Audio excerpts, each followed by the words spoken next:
قابل جہاں کے عاقل دوستو، السلام علیکم۔ ناظرین محترم، ہمارا آج کا موضوع ہے مصر کی رئیس زادی۔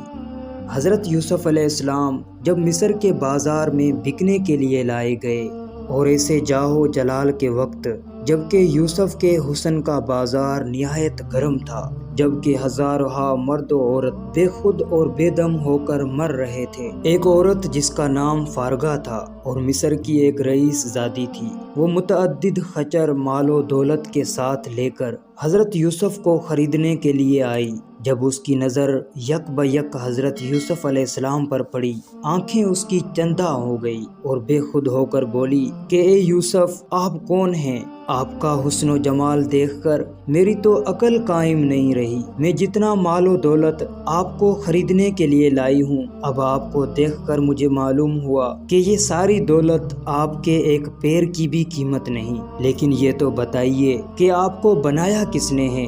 حضرت یوسف علیہ السلام نے فرمایا، میں اپنے خدا کا بندہ ہوں، اس نے مجھے بنایا ہے اور اسی نے میری صورت ایسی حسین بنائی ہے کہ تم دیکھ کر حیران رہ گئی ہو۔ یہ بات سن کر وہ عورت بولی کہ اے یوسف، میں ایمان لائی اس ذات پر جس نے تیرے جیسے حسین کو پیدا فرمایا۔ جب آپ اس کی مخلوق ہو کر اس قدر حسین ہیں تو خالق کے حسن و جمال کی کیا شان ہوگی؟ یہ کہہ کر اس عورت نے سارا مال و دولت اللہ کی راہ میں غریبوں اور مسکینوں کو دے دیا اور سب کچھ چھوڑ کر محبوب حقیقی کی تلاش میں لگ گئی۔